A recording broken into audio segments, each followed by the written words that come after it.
Shout out to my good pal Courtney and your sister for kind of connecting us.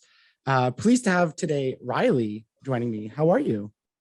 Good, thanks. How are you? I'm good, and thank you so much for joining me. I know and I kind of mentioned this before I hit record, it's not the best time in the world right now, especially for the things we're going to talk about. It's a very, I don't know why now, but it's just become a very heated news subject and seems to be very topical for a lot of people. So I appreciate you, one, joining me and wanting to talk about this, but also giving the emotional and labor that stuff like this requires. So I just really appreciate that you're joining me to talk about it. Of course, thank you so much. So I'm going to let you kind of share your story the way you would like it to be told and how you got into this form of activism for trans rights and health, because it's a big subject. That's a lot to take on, especially for someone as young as yourself, right? Going through school and all the things that happen in life that we do, and now you're taking on this for whatever reason, it's a very heated societal subject right now in our culture, and there's a lot of conversation around it. So how did you get started into being an activist about it? It really just started going back to the very beginning when I was younger, growing up in Port Sydney, little blip of 800 people. It was I always knew something was a little off. I would see pictures of men with beards and big shoulders, and I'd be like, wow, I want to be with that, because that's kind of what you expect little girls to want. But it very quickly turned into, I want to be that. And I've achieved kind of one so far. The other one's a little ways away, but it was just I liked masculine things, and I wanted to embody them in a way that was more than just being a tomboy, which I was labeled essentially once the label could be applied. I was always a little weird. All my friends were guys playing in the mud, Pokemon, cliche stuff like that. But I never knew that being transgender was a thing. You don't really talk about queer stuff in small town northern communities. And so when I went to high school, it was about grade 12, a little after. Caitlyn Jenner, not a good icon, but the only one really at the time that I could see. I was like, oh, this is a thing, that this is actually something that someone can do. I don't have to be uncomfortable in this body for the rest of my life, and kind of dream about oh, what would it be like if I could just change genders for a day or something like that? Or what would it be like if I wasn't going to be perceived like that? I was like, oh, I can just do that. And so I essentially did it. I did a month of kind of looking up what does it mean to be trans? What is gender dysphoria? What is a binder? Not the school type binder, the chest compressing kind. Although if you just look up binder, it's just lots of pictures of pretty binders, not the useful kind. But so then my last year of high school, I just came out in March. I put it out there. I put it on my Facebook and kind of just turned my phone off for 48 hours. I was like, this is it. This is what's going on. Y'all can digest it. I'm going to leave and we can talk about it on Monday. That was essentially how it happened. Everything after Monday, though, was rough. It was very difficult. Huntsville is not a very accepting town, as much as I wish it were. I worked at a little coffee shop across from the high school called Oliver's, and pardon my language, it will be a little offensive, but at any time I'd walk through the hallways, people would be like, oh, there goes a tranny that works at Oliver's. Or there goes the insert trans slur here. If you could imagine it, they had said it multiple times. And for the most part, teachers didn't know that they were slurs, so they didn't do anything. Not because they were being malicious, but they just didn't know how can they know to stop this if they don't know what they're looking for. So I don't hold any ill towards them. There was one who she was queer herself, so she kind of knew what was going on, but I never really had her for a teacher, so she usually wasn't around. I lost a lot of friends too. When I came out, I was in cadets, and there was a lot of people who I was kind of like one of the family friends. They would invite me for Thanksgiving, which is a big deal, or I'd be invited to go to their kids' graduation.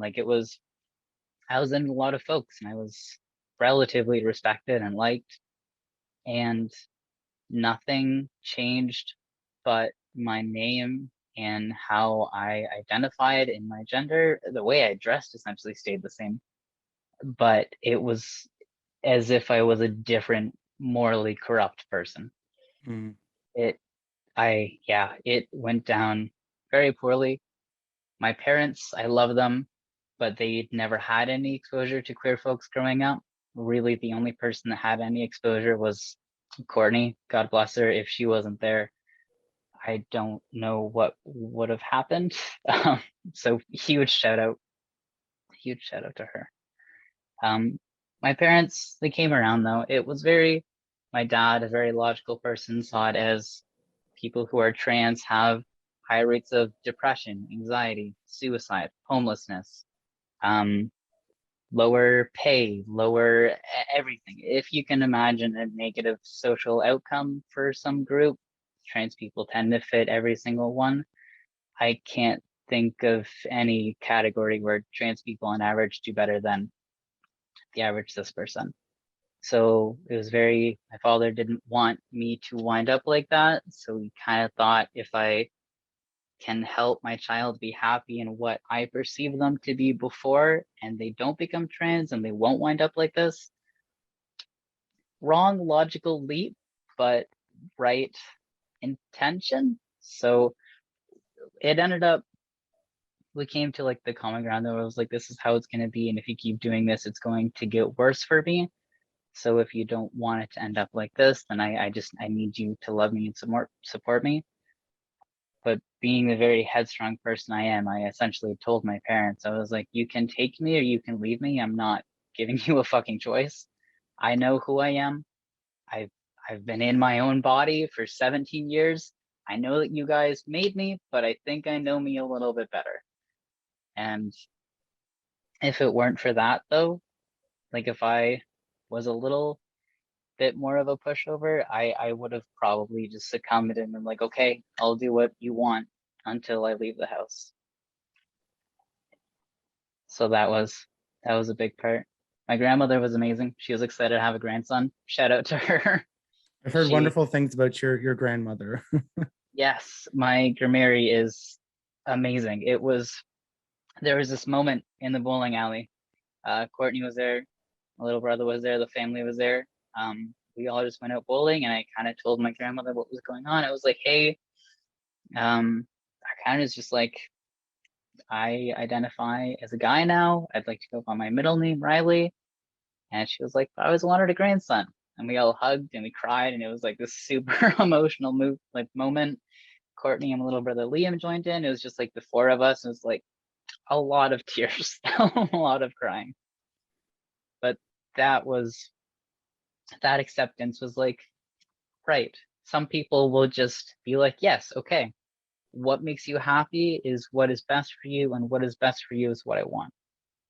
And so there have been some folks in my life who have been like that, and that is the biggest thing. Just love your family, try to understand what's going on. If you can't understand, that doesn't mean it's bad. That just means look it up.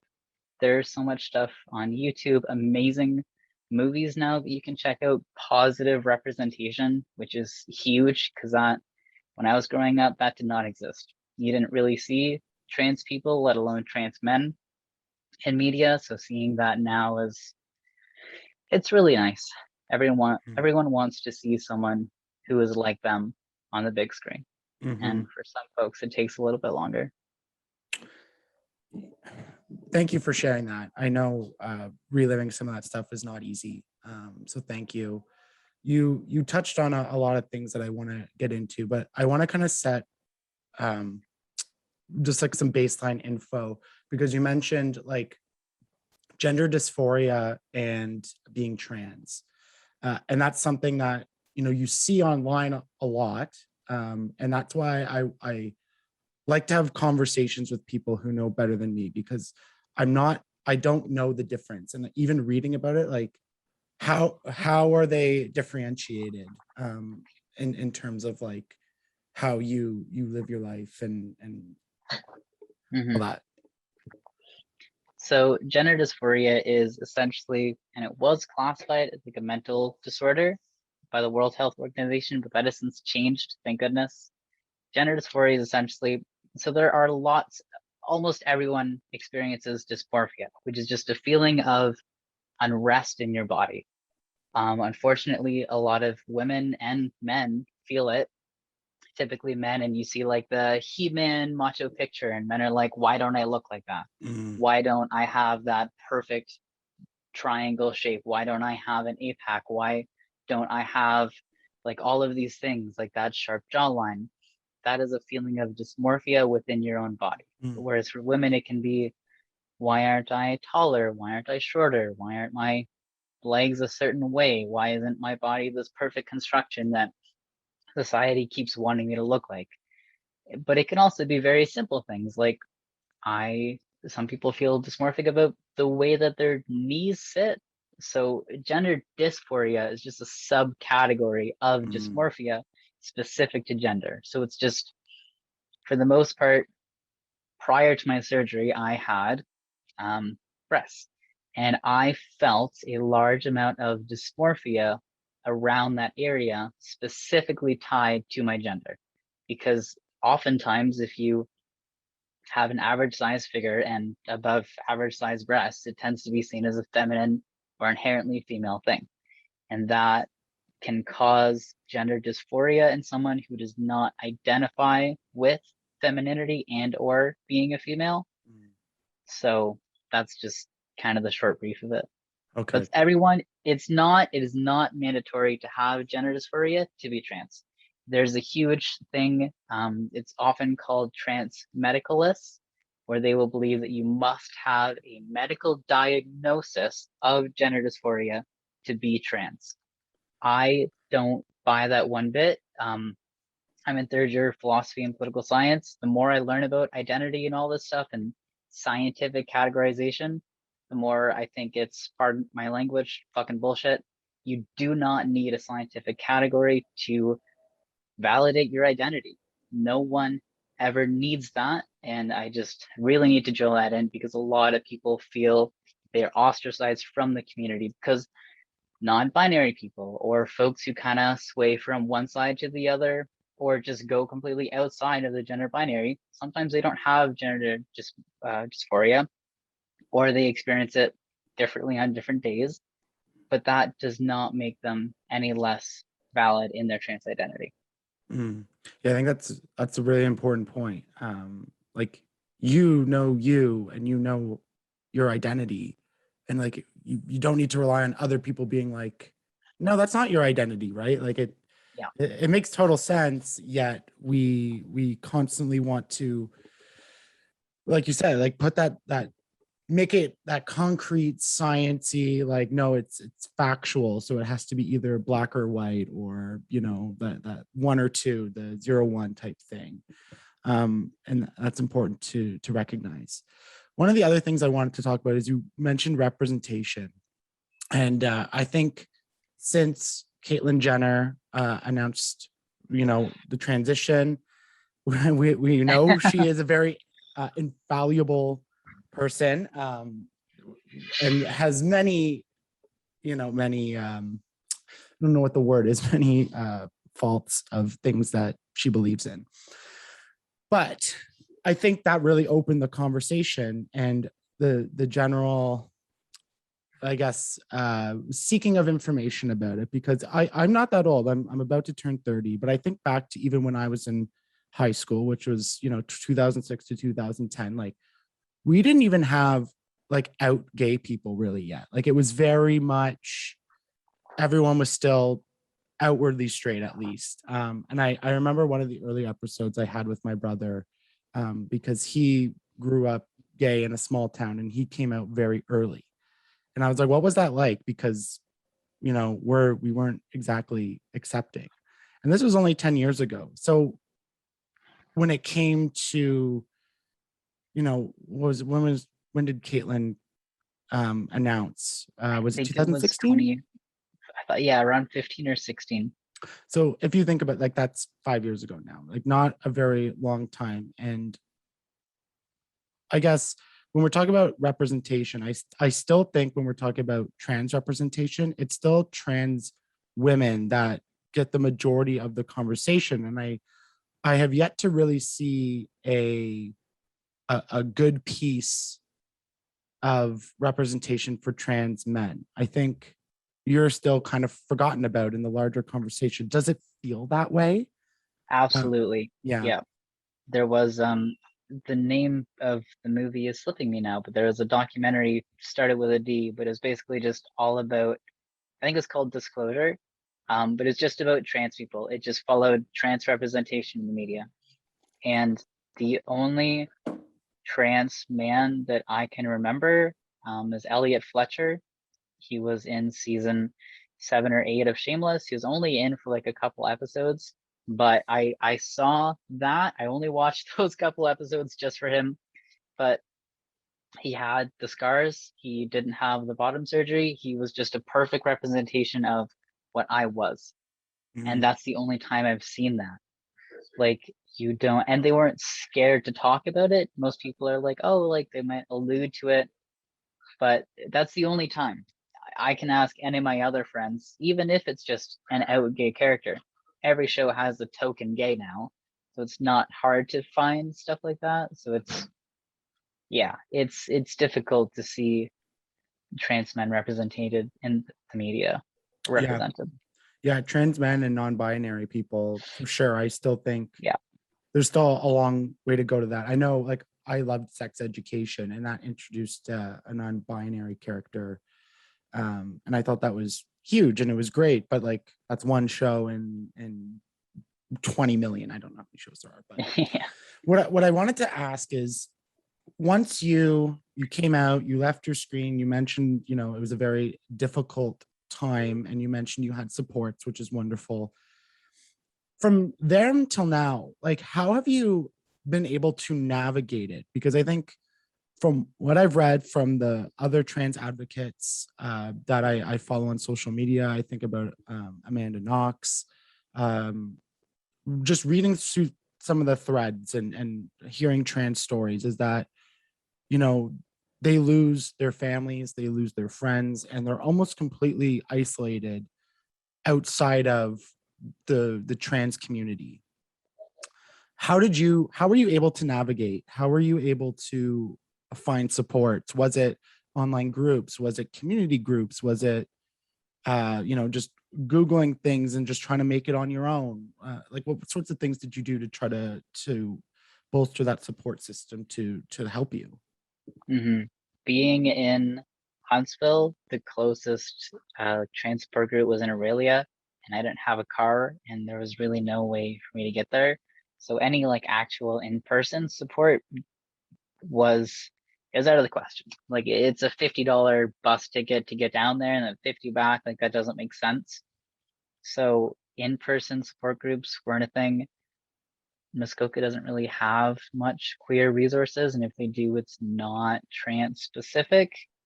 For example, when I started hormone replacement therapy, there was no doctor in Huntsville or Muskoka that I knew of that had ever done that before. Mm, So if I were to start that with a doctor who had done the process before, I would have had to go to town. Thank goodness, though, Dr. Allison Small in Huntsville, shout out to her, because it would have taken me a lot longer to be where I am without her. She was like, hey, I've already got a bit of a practice, but I'm willing to take this on. I want you to know I've never done it. So it'll be kind of like a guinea pig project for her. She was like, if you're okay with doing this process with me as the first, then I will do what I can to help you start your hormone replacement therapy. And I was like, that would be amazing. But it's, if I wasn't so lucky to have her who was eager to learn and to do all of this, then I would have probably had to have gone out of town, and I had to get my shot once a week, starting every other week, and then it was every week. So if it wasn't in town, I would have probably had to have postponed or had like taken out a giant financial debt and buy a car so that I could start this process. So the in-town services essentially didn't exist. I Once again, Courtney was huge. She was in Ottawa for a lot of the time, but just having her there was amazing. When I was like, I really need your help in talking to my family about this because Mm. I really respect you. You're really fucking smart, and I think that you could help me. She championed my cause every time, and I was pretty lucky. Mm. Sorry, I'm tearing up a No, little bit here. that's okay. Take your time. No rush to get through anything. um, yeah. Otherwise, it was mostly just looking online. Mm. There weren't any out people that I knew of at my school, especially like out and like active about it. There were, I don't know, I was pretty alone.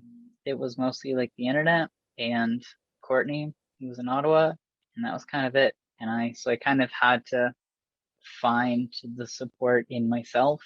Like I kind of had to become my own rock because I didn't really have any other choice. It was like there just wasn't other stuff for me. I think that's getting better in that town. I'm not sure though. Hmm. It's yeah, it's like slow progress, right? Like even like in small towns, like people coming out as gay is still like a pretty big deal. Hmm. It's like it's not exactly accepted.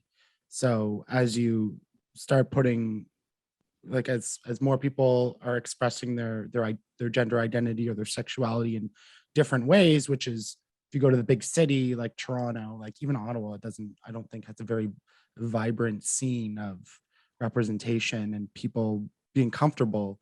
But like Toronto, or you go like New York, San Francisco, right? Like where it would be a lot more open. The kind of like the farther away you go, the less Hmm. accepting it might be. One of the common things the right wing people and transphobic people and bigots like to push is they kind of frame the narrative that like anybody can just walk into a doctor's office and say, "Hi, I'm trans." Also, want to preface this by understanding that you do not need hormone treatment to be trans. Like, Yeah. just want to make sure we say that off loud, but that you can just go in and be like, "Hi, I'd like a hormone replacement therapy, please." The doctor goes, "Okay, no problem. Let's start right now." They make Fucking it seem, wish. yeah, like they make it seem like kids are just walking into their doctors and picking up a Ugh, package and then they're on their way to becoming, you know, like to take the hormones. yeah. How actually, like, is it covered by the government for one, and OHIP? Because you mentioned about that large financial kind of Hmm. burden that you might have had to take on. But like, you've already answered the question briefly, but like, it's not that easy, is it? No, it's very difficult. Now I can only talk to like the trans mask experience. I don't know because trans women oftentimes they're quite lucky. They can get estrogen in a pill. I got to get mine in an intramuscular needle, which is like Mm-hmm. an inch or a little bit bigger. And I hate needles, so this shit was Oh hell. wow. Like it was like a constant. I was like, I really, really want this, but also I am so scared and cry almost every time. Um, but so I came out in March. I started talking to a doctor a little thereafter. I was 17. My birthday was in November, so I was getting pretty close to the like legal adult age. So my time was a little bit gray.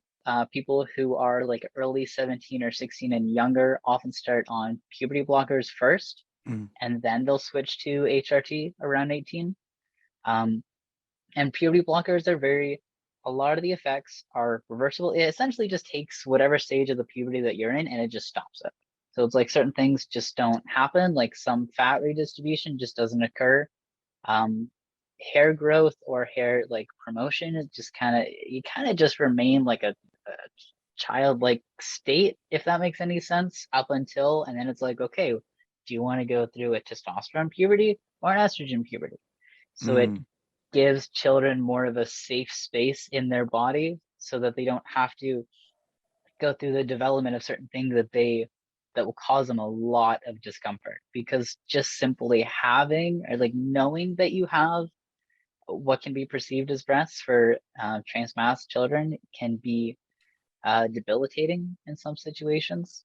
But I'll come back to that a little later. Mm-hmm. For me, so I went in March or April. I didn't start my hormone therapy until September. So that gives you a pretty good, like, it Mm-hmm. was 6 months of like meeting with the doctor twice a month, at least once a month. And I was meeting with two different doctors, my family doctor and this doctor who's willing to take me on. So it took a while to even just like get it rolling. And I needed two doctors to sign off to start this process. So that right there is like that's a big thing. I was So lucky I'm to, not trying to sorry, go ahead. interrupt. I was just going to say, like, are they trying to like make sure you don't change your mind? Like, is that like why they That's a big meetings thing. and okay. They're really worried, and especially being 17, like I needed my parental consent, but it was also so close that I didn't. So they really wanted to make sure that I knew what I was getting myself into, because this is a lifelong commitment and not just like a fad or trend, as some people would say. They never said trend, but it's always like the subconscious thing. They don't want to give you something that isn't right for you. So it's just a lot of meeting, making sure that you know what's going to happen. Do you know the side effects of testosterone? Here are the short-term effects, the long-term effects, 3 months, 6 months, 1 year, 2 years, stuff like that.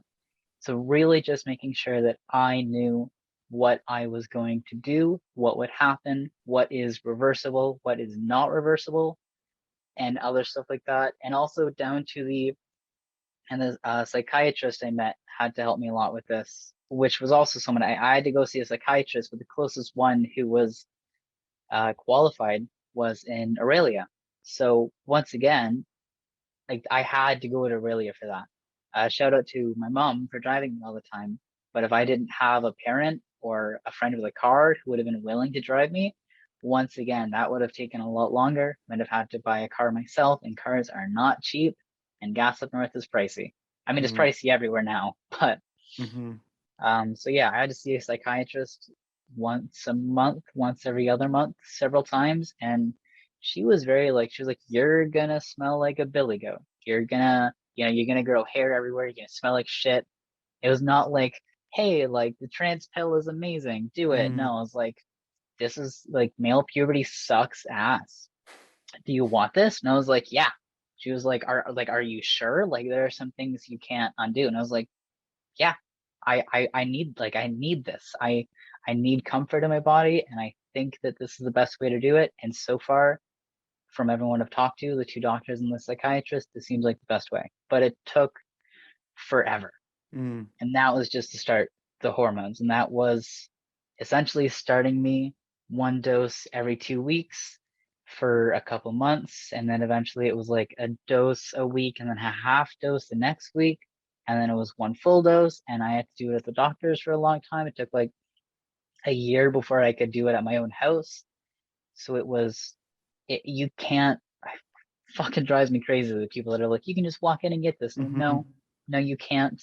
And I was covered by OHIP for most of it, but there was one experience where I wasn't covered. I almost wasn't covered by student insurance, and I had to buy a testosterone vial, but they were out of my usual one. And the one they gave me, if I did not have student insurance, it would have been $160 for the month, not including what I have to pay for the needles, the disposal box, or because I need two different kinds of needles, one to pull out of the vial, one to inject. So like student insurance brought it down to like 30, but folks who are no longer covered by OHIP and don't have any kind of insurance, these costs can shoot up so quickly. And I go the intramuscular route, but if you don't, there's like a gel you can use. There are patches. They cost absurd amounts and they are less effective. So the whole process costs a lot of money, especially if you're beyond the age of 18 and you're like an adult who's uninsured. It shouldn't cost that much money. But so I was lucky to have most of it covered. Yeah, especially like when this has such a huge implication on your mental health, your livelihood, you know, if you didn't have the supports, like you said, if you were over the age of 18, like this would almost be impossible for you to do, which I Yeah, think would be what happens to a lot of trans kids where they don't have the parental support and why it's so difficult. Then why, and at least in your opinion, I know we don't really have like a concrete answer.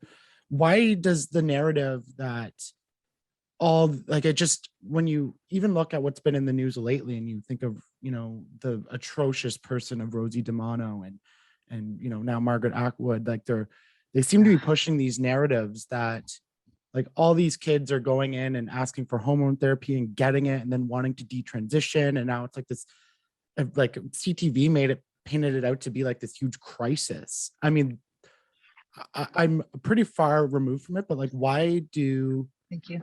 oh thanks, man. Sorry. No problem. Um, why do does it seem like the right is painting it out to be this huge crisis that all these kids are like harming themselves by trying to transition? Because they just don't, as far as I'm aware, they generally don't like non-traditional things. And this is a very non-traditional thing. But also, the right very rarely believes in child autonomy, which I hope that this becomes more popular. But most people are like, children don't have autonomy. Well, most kids actually know what is and isn't good for them. The majority of trans people know before 14. Like the majority of trans people who do not detransition later, they know by like 10, and if not 10, then usually 14. I was a late bloomer and I came out at 17. So that gives you some pretty good context to, if you are living in your body 24/7, you will know if your body feels right or wrong. And so, but people don't think they want to believe that. They want to think that the child is this representation of them and they know what's best for them, the constant parental thing. But kids, they know, they will know. And if they tell you and you don't listen, and especially with right-wing folks who just put out this sort of narrative that this is hurting them and it's like this big boogeyman. I don't know where the transphobia is rooted in, but I'm pretty sure it comes from just a level of xenophobia and just outright non-traditionalist views. Mm. The picture they'll paint is like we like the thing that I'm like quoting them, paraphrasing them, that we support trans people, but kids are just too young to know to what they're doing and they should wait. And then that's where the issue of puberty blockers, like all that stuff. As a trans person, do you feel like these people support your best interests and that No, they're wanting to wait, like they're just trying to never. protect you? God, no, they don't know what's best for me. It's like how people will try and block abortion for the betterment of women and the children. You don't give a shit about those women. You don't give a shit about those children. If you cared about those children, you would do everything you can for them after the fact. But Mm. you don't. You just don't want this to happen. It's just masquerading your own beliefs in the interest of the people that you're trying to protect. That's no. I've never felt like there's been a right wing person who was like, "Oh, I'm down with trans people, but like I don't like when they do this." And I'm like, "Then you don't support me. If you supported me, you would support my autonomy in this decision." That's like that's my belief. It's like I don't know what it's like to be trans. I can't fathom what it's like to be. So the default should be like, I support you. You know yourself, and like I support your autonomy to make the choices that make you happy, as long as you're not harming other people. That's like the general belief, and I think most people should have. Hmm. And as long as it's informed. And the thing is, for me to start my process, I had to be so informed. I essentially had to recite all of the side effects, long term, short term, etc., to the doctor before they'd be like, "Okay." So, like Wow. children, probably in the same way, would have to be, they would need to recognize this is what puberty blockers can do. This is the potential long term side effect. They're very small, but you need to be aware of it. And children aren't dumb. Spoiler alert, children, they can make some dumb choices, but they are pretty freaking sharp. And if something feels absolutely right to them, then they're gonna stick by it. And with stuff like this, like they know, they will Mhm. know. There's been, I mean, it's not new. There's J.K. Rowling a couple of years ago. There's always books being written about this subject and in the faith of like journalism. But for whatever reason, it seems like the last couple of weeks, these issues have been accelerated in the media. We've seen like three pieces written in the last like couple weeks that were part of like the biggest news agencies in Canada. CTV did a W5 on it, which was ridiculous. Like, talk to three people, and they're like, okay, like, here's my conclusion. You had the Toronto Star. You had people like Margaret Atwood, who's retweeting stuff. For those who don't know, is a large prominent figure in the literate, like an author who's like world famous. She was like one of the crown journalists or just Yeah. author jewels of Canada. So, I mean, with everything that's been in the news lately, like, how have you been feeling? How have you been intaking it all? I'm sure you're no stranger to all the dialogue that's happening around it on the internet. Like, how are you handling this, both personally and like as an activist? Mostly, I just get fucking pissed off. Like I read it and I'm like, how can you have these premises and then come to this conclusion?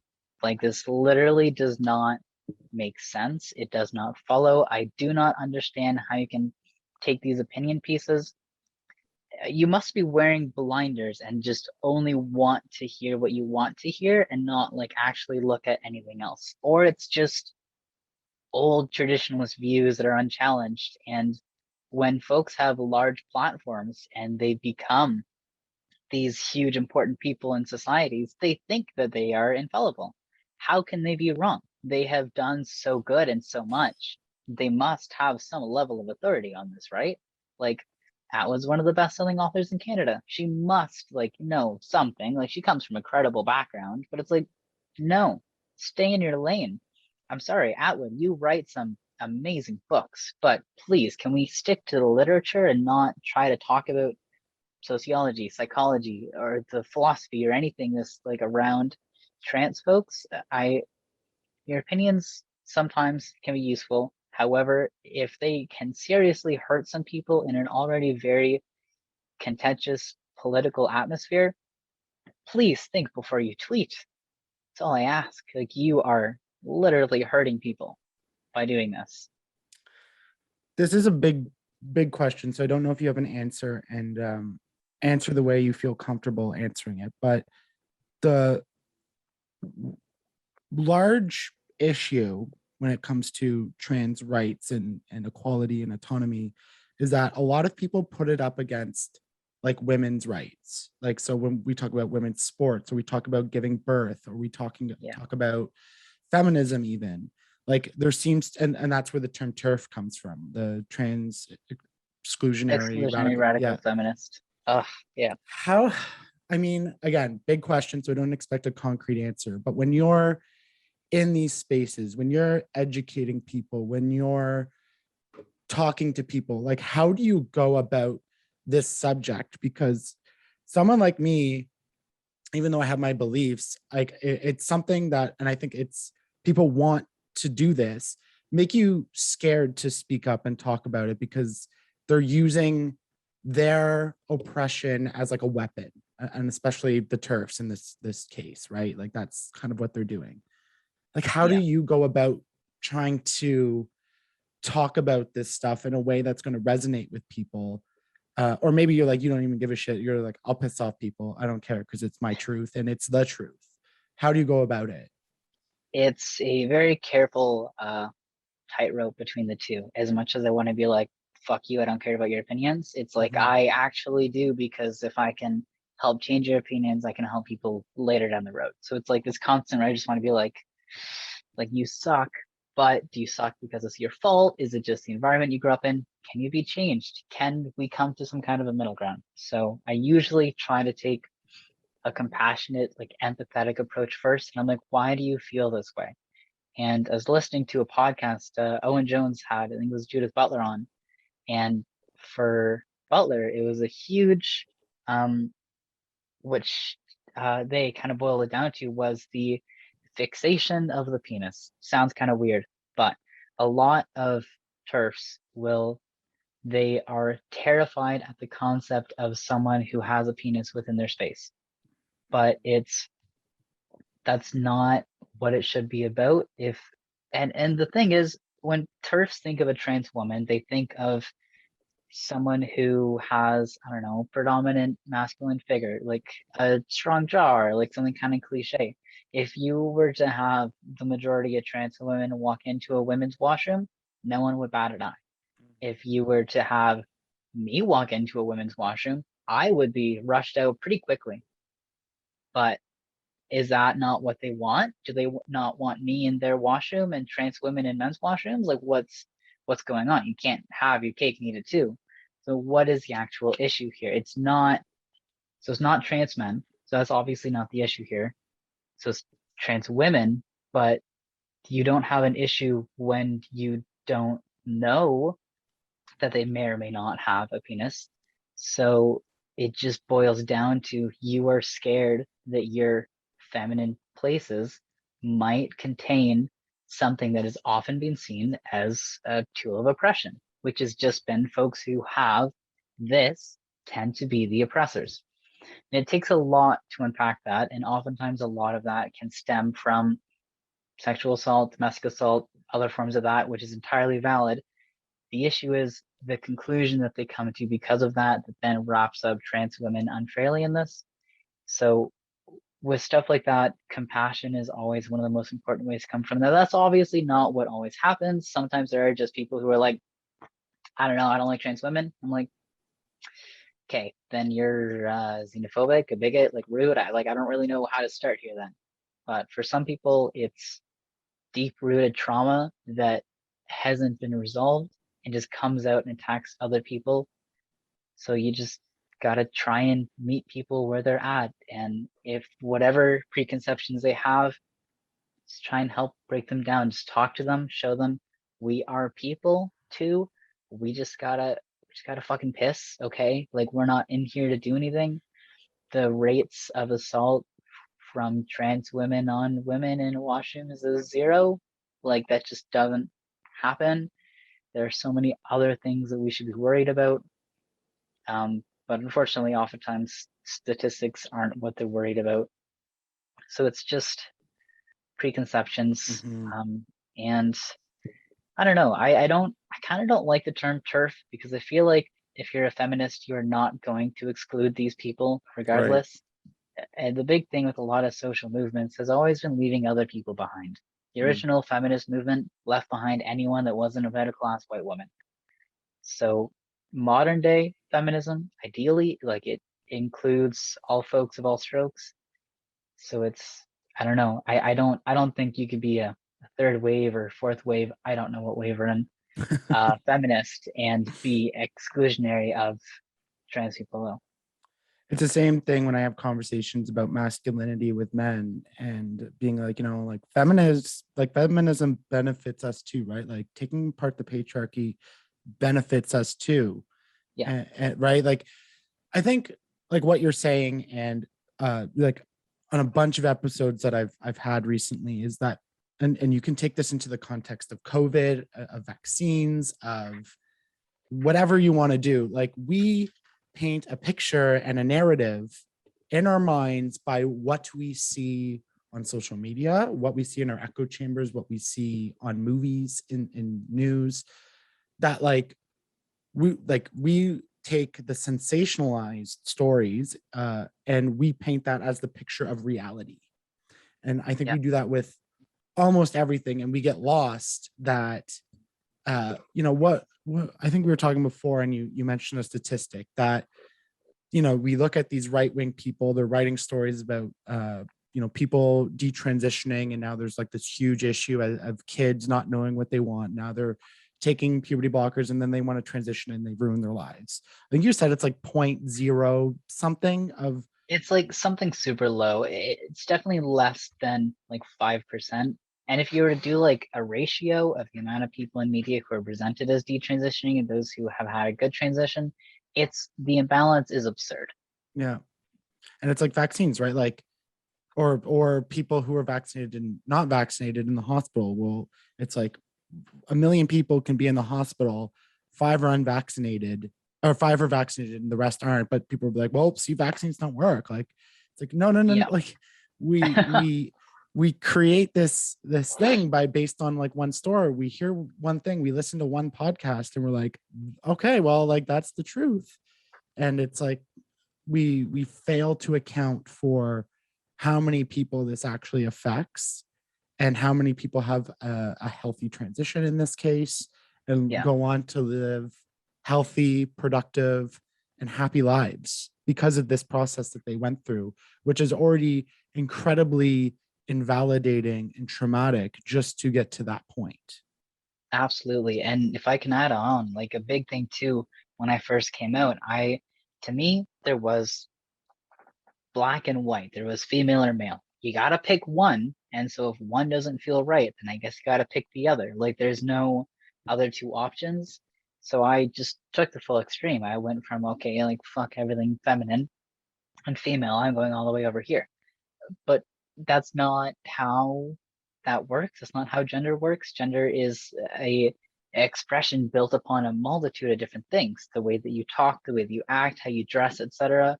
It's like so much more than just a binary. So if it could become more common that you can kind of experiment a bit. Like this isn't rigid and it's okay. You can do what you want. If you're more of a masculine dude, and frick, I don't have TikTok, but I see the videos a lot on Instagram. There's some pretty masculine dudes that are doing dances and whatnot in dresses now. That wouldn't have happened before, but it's like that is comfort in your masculinity to be able to kind of go and dabble into something else or express yourself however you want to, regardless of however it might be perceived. If people could learn that it's not black and white, it's a big colorful gray zone essentially you can fuck around and figure out. I think that would probably reduce the rates of detransitioning and just let people be more comfortable. Mm. That's like basically the thesis of like the talks that I give on masculinity is it's like you can go out into the woods, like chopping wood, big and muscular, listening to like metal, but you could be in a dress and like have your nails painted. And like it doesn't really matter if you're doing it as an expression and like you're a man and you identify as a man, like that, you're still a man. You can even Yeah. put on musicals instead of and like dance while you're chopping the wood. It doesn't matter. It doesn't matter. Like that's your expression of your masculinity. And like it's fine. The only Yeah, reason it's not fine is because people are uncomfortable with that. But in reality, it's fine and it's nobody else's business but your own. exactly. One of the things I wanted to, because you mentioned TikTok, and this is a narrative that is also being pushed, that a bunch of kids are now seeing, like, whether it's their friends at school or they're seeing people on TikTok or Instagram, whatever social platform, are transitioning. And people seem to think that that is leading to more kids wanting to transition. And that's also pushing the narrative that they're not actually trans. They just are following like a group movement type thing. Trans trenders, yeah, I think they Oh, is called that what them it's? that like Oh, a I couple haven't of heard years that term ago. before. Oh, made me so mad So, when I heard of it. one of the biggest points I push on this podcast is, and we go back to the conversation of Caitlyn Jenner, that a lot of people in their mind, because they never heard of it before, when Caitlyn Jenner transitioned, they feel like, oh my goodness, now all of a sudden, like there's all these people who are transitioning and coming out as trans, like all that, and that's like what they're pushing. When in reality, it's they were always there. They were always talking about these issues. You go back to, the first, civil rights movements and the first like pride movements. Like it was pushed by trans people and all that. It's always been around. Just now people feel comfortable more so sharing it with the general public. We're still not safe, but we're safer than we might have been, say, in the 80s or 90s. And There's the less second social is, ostracization. yeah, and the second is we have social media now where we can do this on our terms, and we're not relying on the gatekeepers to like Yeah, control the messaging. Like, so when you hear, so you mentioned that term, what it uh, trending or trend trenders. trend, like, I mean, like, what do you say to that? Like, how do you, is that like what is happening, or is it just people feel more comfortable being their true authentic selves?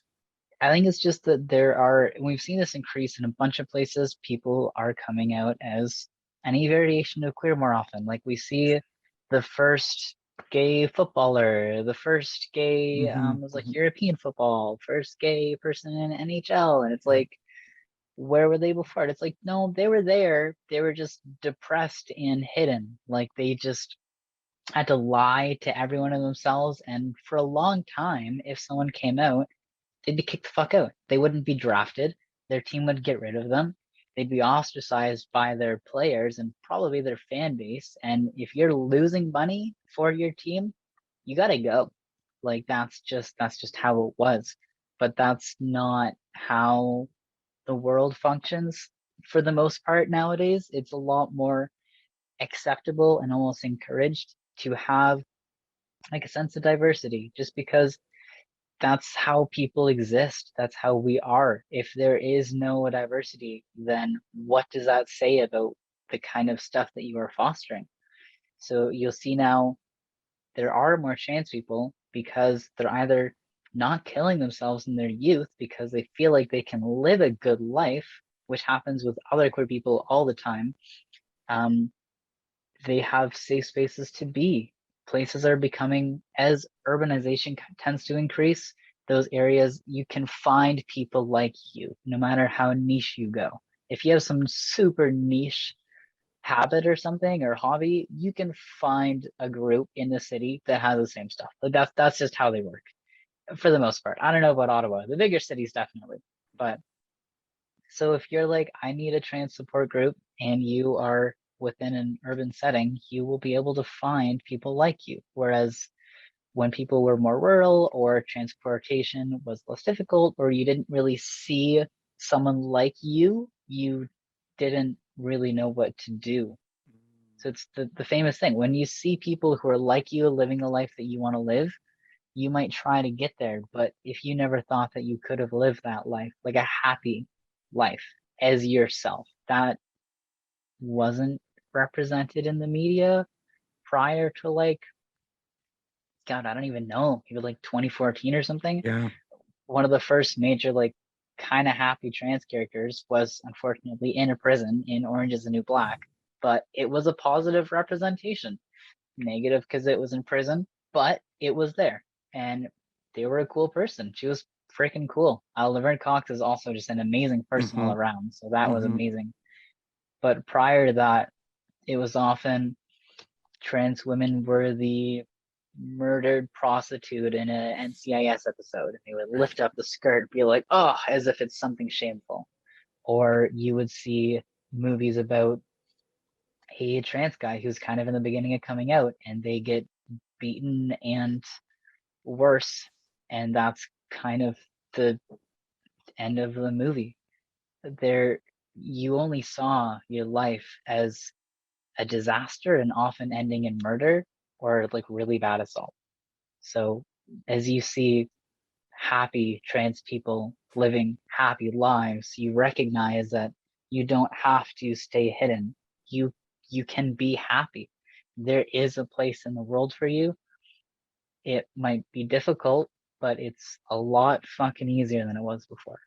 So this whole like Instagram thing, it's not that it's a trend. It's just that people want to be them and they want to be happy. Get the fuck over it. Like I'm sorry. Mm-hmm. Yeah. That's such a it's a heartbreaking but a fabulous point that you raised about that representation fact, right? Like, for so often it was a joke, like, right, like the guy would be hooking up with someone and then find out that Yeah. there's a penis, and then whatever, the comedy ensues, or like you said, like violence, or it's like a murder episode. And to watch people be happy, you're right, that's such a big point. I think it's one that so many people often miss when it comes to media and the portrayal of different characters. It's huge. Um,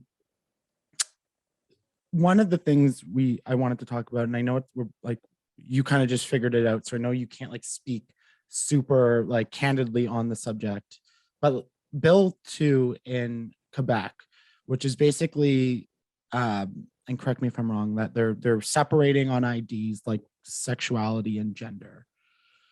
Why I is think that like harmful? sex and gender. I Yeah, don't think so they're doing sex. Yeah. sorry, yeah, that's what I meant, sex and gender, my bad. I was like, oh my But gosh, you're putting the identity too, frick. yeah, seriously. Um, they want to know the government, they want to know everything, right? But Yeah. why is that particularly harmful? Well, it's a constant outing. There are so many situations where, and it's for, I don't know if it's as bad for trans men because I've been a little okay, and the rates of violence against trans men are a lot lower. They're still higher than they should be, but they tend to be lower. But with trans women, if it says female, but then it'll mark also like male or whatever it might say to indicate that they haven't gotten a super invasive and for most people unnecessary surgery, being like the lower bottom surgery, then that right away paints a target on you for people. And this was often cited as like a legal defense, but gay panic. In the States, a lot of times, like let's say you're out at a bar and you get ID'd, well, if it says M and F, so it's like, okay, well, you're obviously a trans woman. And then maybe they just kind of go out, maybe like they talk to a guy. That person might go over to the guy and be like, hey, like, just so you know, like, they got a penis, like, that's a dude. There have been accounts of stuff like that happening, Mm, not with the ID, but this ID would make it easier, where then that dude who was hitting on the trans woman fucking murders her and cites gay panic and is fine. Gay panic was essentially a legal way of justifying murdering someone if because you were scared it was gay or something like that. And that was it's very crazy. I'd recommend looking it up. The whole concept of it made me feel sick when I first learned about it. But it is still legal in a lot of states, and it was very legal in almost all of the states not too long ago. So I don't know if gay panic could be cited as a legal defense in Quebec, but this would just lead to putting trans women in those vulnerable positions. Like, and no trans person has any obligation to out themselves at any point in time to someone. If they mm, want to, that's fine. But if they're just going out to have a few drinks and flirt with some people, who the fuck cares? Like, that it's not necessary to know. You don't need to know someone's medical information right away. If it's not expected of anyone else, why would it be expected of them? mm, But it's just it puts these women in these situations where it just not only does it psychologically fuck you up, but it will just put you in dangerous positions. And then on top of that, most trans people don't want that surgery. They don't want their dominant sex organs to be swapped out for something else. They're fine with where they're at. This bill will force people into having to get this surgery to feel like they are complete when that's not necessary. That is expensive. It requires time off from work. There are so many complications, like a lot, with just like a phalloplasty, which is taking like a skin graft from your arm, reforming and doing a bunch of stuff from the bottom of a trans man to like try and form some kind of a penis. Like a 99% chance of one issue. It's like 97 of two, maybe like 95% of three. And every time one complication happens, like your urinary tract collapses or something, that can cause an infection. Like it's just not good. It will cause a lot of health problems on top of psychological problems, as well as putting people in very vulnerable, abusive situations. Let alone if you need to show ID when you sign in, like to a hotel or something. Like, I don't know, trans women are targeted enough. It would just be fucking gross and inhumane to then just paint it on their ID, which they have to present in most situations. I mean, Quebec is not the most inclusive place ever. I know, I can't remember what the bill is. Is it C-21 or 21. something? Yeah, Yeah. where you can't even, religious exemptions, and you have to conform to, as they say, the culture of Quebec, which is, I just, a lot of words on Quebec. Not a big fan of one of so this is a personal question. So if we want to skip it, it's fine. But I talk about it a lot, and I'd like to get your perspective on it. But I personally, in my life, talk about dating, and how annoying it is, and dating apps, and blah blah blah blah blah. Oh man. I can imagine it's just an added complication for you. Is like, what's your dating experience like? And again, we can skip it, share what you're comfortable, but it's a very human subject that we all struggle with, and I would just like to hear your thoughts and maybe how we can make it better if possible. Yeah, no, I think that's absolutely important. So I kind of very personal, but I was a victim of a lot of sexual assault when I was very young, like ages 7 to 9, pretty not good stuff. So that right there set up all the expectations for my dating life to be pretty shite. Like it was a perverted notion of what I thought an intimate experiences was supposed to be. So then you add on top of that a constant feeling of you are out of place, your parts don't line up, and I tend to only really be attracted to like masculinity in men. So, and for the most part, gay men don't fuck with trans men because they don't have a penis, which is that's a very large issue right now, a debate going on over in Britain. But just Yeah. in general, it's like, is that what makes you a man? Is it the penis that makes you a man? And that leads to many other things. But so right there, what do I do? Do I tell them I don't have one? Well, if I put it out on a dating app, especially on Grindr, most of the captions will say no trannies. Like Mm. they just don't want any of that, which is also oftentimes added to no Asians. So shout out to the Asian community. I am so sorry, but God forbid you add a combination of that. Fuck. Um, but just in general, gay men don't really want anything to do with you. Um, which isn't true for all. There are some pretty cool people out there, but it's and then trying to find like someone who's just accepting in general is difficult because then there's a lot of things you kind of have to explain, and it's it's exhausting just trying to find like if I've got the most amazing partner right now. Mm. He is amazing. He's the one that dropped off the smoothie. Oh, good. We've been together for almost 2 years now. Caught him in first year philosophy class, and so I've been really lucky. I've had a really healthy, positive, reinforcing relationship for the last 2 years. But when I first came out, I was like on my own for like a year, not for lack of trying, but just people. It was either like that's the tranny, like you don't really want to do anything with them, or it's like like they don't have what you're looking for. Like I would just be marked off right away. And or if there was a situation where you go in and you didn't mention it because like I said, you're not obligated to disclose it, that can leave you open to a awkward, vulnerable, oftentimes not good, non-productive, and very rarely violent situation Mm. because they'll be like, why didn't you tell me? Like you Yeah. lied to me. Why did you betray me? It's like I didn't lie to you. Like you didn't ask. I didn't have to tell you. I didn't betray you. Like what does it matter? And then now it goes from what you thought was going to be a sweet intimate moment to uh they're calling you a liar. Or and God forbid, oftentimes you're like, oh, like you're a fucking woman. Like why didn't you tell me? It's like, are you fucking blind? What do you mean?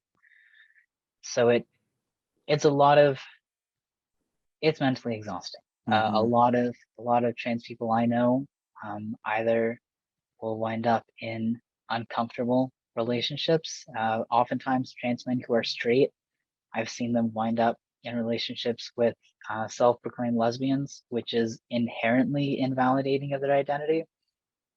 But most straight women don't want to go sleep with a trans man, and I don't know. Bi folks are few and far. I've struggled to find them, but it just it just makes it not good. It's yeah. Yeah, it's I'm like I said, like dating, I think for the most part sucks for everybody. And I'm delighted that you've found someone accepting and you found love and happiness, because every single person on the planet deserves that. And you know, it just, you're right, like the all the issues of sexual genitalia, and you know, the question of disclosure before you are intimate with somebody. You know, just so many people have so many opinions, and it's such a debated issue. I just, that's kind of I wanted to talk about it, because dating is mentally draining for me, and I theoretically have the easiest time. I like, as a straight white guy, like I would say like straight white women have the easiest, and then like straight white guy is probably like second easiest dating experience. So to imagine all the other stuff that have to complicate that, like fuck, like I wouldn't want to do it. Yeah.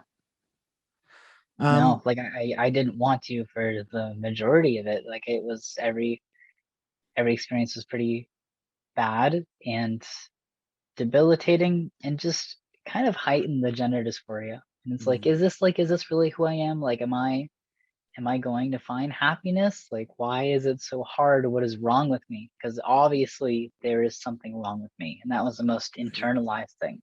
Like, people don't like me, people don't find me attractive. And this is my problem. I have an issue, which I don't believe now. I mean, fuck them, they're lost, whatever. I'm great. But Yeah, most people don't get to that point. yeah, no, it's, and like I said, like that's something everybody who struggles with dating experiences. But when you you have something that, like, whether it's a disability, whether it's you're gay, or questioning your sexuality, something that might give you cause for second guessing, like just puts that added pressure and that added mental impact on you. Did I miss, like, is there something you really want people to know, what that you want people that maybe we missed talking about, that you feel is super important for the public, and especially people who might be hearing a lot of this stuff for maybe the first or second time, but like in a more intimate context, that they should know in order to, whether it's be a better ally, whether it's to protect trans people, whether it's just to make a better world? Like, is there a message that you have? Yeah, I mean, the biggest one, kind of base groundwork, but names and pronouns. If you don't know, don't assume, just ask. If someone has changed their name and you're struggling to change, that's okay. Change is hard, but don't make a big deal about it. Don't make it about you. Don't be like, oh my God, I'm so sorry. It's just so hard for me. Look, I get it. I know it's hard for everyone, myself included, but let's just shift the dialogue. Just say, I'm sorry, and then just like correct your name. Or if you mess up a pronoun, don't be like, oh my God, I'm the worst. Like, this isn't what I meant to do. Just be like, he, oh, sorry, she. And then that's it. Just move on, especially in group conversations. And if something doesn't seem right, don't let it hang. And if you and a friend are talking about someone else who is trans and that friend is using the wrong name or the wrong pronoun, please correct them. If you don't, then what are you doing? Are you really an ally if you only do it in front of me? Like, Mm, I need the help and I can't do it all on my own. So if someone can feel that just by like trying to, or just practicing it, a big thing was some of my friends would, when I changed my name and pronouns, they would just kind of like, when they talked about me, they would try to like use my name and pronoun actively in the conversation and just kind of like get into the use of it. And that was so helpful, but just don't make it about you. That's my biggest thing. Come from a place of compassion and patience. It can be difficult, but if you find it difficult for you, please try and imagine how difficult it must be for me. mm-hmm. Another big thing, if you just have some basic questions or stuff like that, please look up the internet. Like I will talk to you all day about what's what, but it can get exhausting, and some folks just don't have the time or the patience, nor do they need to field the questions that you have. If you can educate yourself, please do that first. Watch a movie, look up YouTube. ContraPoints is freaking phenomenal. Her work is the best. She's on YouTube. Sorry, what's it called? And ContraPoints. So CONTRA points. Writing that down. This, yeah, she's amazing. She's a trans woman who kind of did a lot of her transition online, and a lot of her work, like she did a whole like 1.5 hour long video, really well done on like J.K. Rowling and stuff like that, and the whole like trans debate. And it's theatrical, it's well done. The set quality is crazy, but there are people out there that you can find to answer your questions. Or if you're, it's like feeling a little unsure about your friend, like maybe they're not doing super hot, just check up on them. The whole transition can be very difficult. Be like, hey, like I noticed this cool resource the other day, or just say, hey, try and use terms that reaffirm them in their identity. So like it always makes me feel pretty fucking cool. People are like, oh, like that shirt like looks really manly on you, or like you look really handsome, or just like kind of more masculine words. That is so reaffirming. In the beginning, I don't know if people realize, but that was so nice. Please don't bring attention to the qualities that they're probably not fond of. For example, trans women probably don't want to be complimented if they have broad shoulders or more like more prominently masculine features. Try and comment on the feminine features, or just don't at all. If you don't have anything to say that you think would reaffirm them and how they feel, don't say anything. Just basic stuff like that. Just be nice. If you are confused on something and you can't find the answer, yes, you can ask, but always be aware of the language that you use. Don't not ask a question because you don't know how to ask it, but don't be rude, don't be curt, don't be clearly offensive. There is some language that is obviously not good to use, so just try to avoid that. Mm-hmm.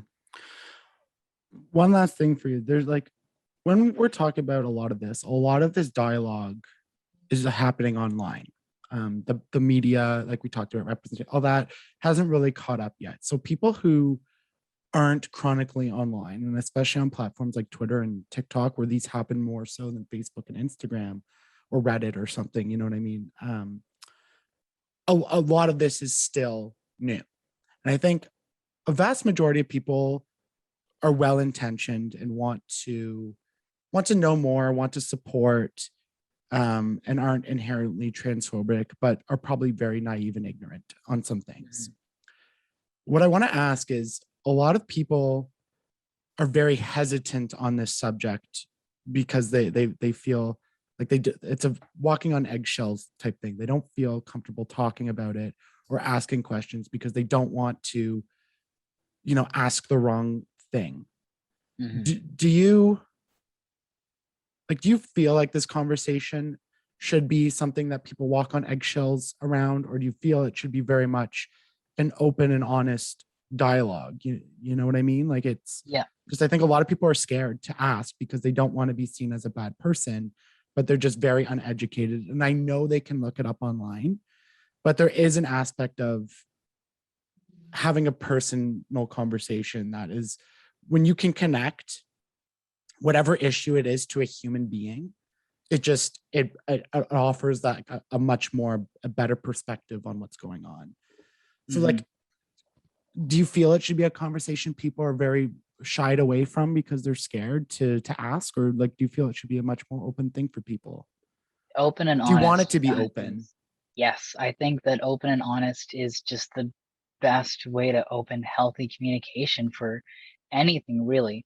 But in a conversation like this, I've had some people come to me, they'll be like, you're so easy to talk to. Like, thank you so much for answering my questions. And they're like, I was scared to talk to some other people. So it's like when I went and I spoke at my high school after I graduated, and I talked to some of the teachers, and I just fielded the questions that they had. They were like, we weren't taught this in teachers college. We don't really know where to go. So I'm going to ask you this question. It's going to be blunt. It might be rude. Let me know if it is. Let me know how I can better word it. And they would ask, and I'd be like, okay, great. Here's the answer. Here's some of the language I would avoid. However, like, if you come from, it's like with language, very little of what you say is the literal words that you say, but how you say it.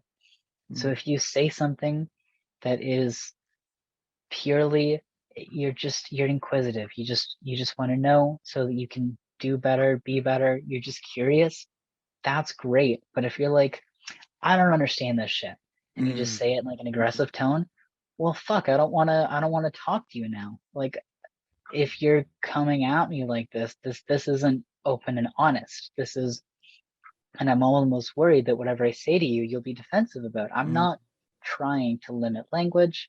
I'm not trying to constrain the things that you say. I'm not here to say that you can't say woman anymore. Say whatever the fuck you want, but just be considerate and compassionate. And yes, the first thing though is ask, are you comfortable if I ask you a question about this? Because some people aren't, especially when I was early in my transition. I didn't want to be asked about it. I was trying to answer my own questions about myself in the moment. I didn't have the time or the knowledge, and I would have probably fucked up and panicked or something. Just, and make sure it's not in a group. If you want to ask someone something, don't ask them at a party when there's a bunch of other people around. Don't ask them, especially if they're not out yet. Don't ask or don't out them to a group of people they don't know. Just try to make it natural, stuff like that. Just be human. Don't treat it like Yeah. it's this weird taboo subject. Just treat the person as a person and be human about it. Like it's really should be the baseline. But listen, I asked a lot of you. I took up a lot of your time, and you were very open, vulnerable, and candid. So listen, I really appreciate you taking the time to do this and talk about it, and especially in a time where it's not always safe to talk about things like this on a public forum. I just really appreciate it, and I'm I'm happy that you've been able to navigate the world the way you have, and now be in a position where you are able to help others. It's very inspiring, and I just really appreciate you coming on and talking about this. Of course. Thank you so much. Okay. And I don't know if you're active on social media. I know we chatted on Twitter, but if you have some sort of platform, or it's your time to plug whatever you'd like to plug, whether it's your personal profiles or other resources that you think are important. The floor is yours. Really, I just have just my Instagram and my Twitter. I haven't had a chance to really hit home hard on the activism stuff. Mostly it's just doing small things for some small groups and stuff like that. But both of them are just Riles_McEntee. As I go through school and hopefully get into law school and stuff like that, I'd like to do more, really push more. But yeah. One thing at a time. It's the thing with activism, right? Is like you still got to take care of yourself before you take care of other people. And we often forget that, like, most people are not full-time activists. You have school, you have like again, dating lives, relationships, family, just normal shit. That the activism is often just a thing we do because we want to, but a lot of times we're kind of forced into it in some cases, right? So always important for people to remember, no matter what the subject is. So again, thank you so much. Really appreciate it. Awesome. Thank you so much.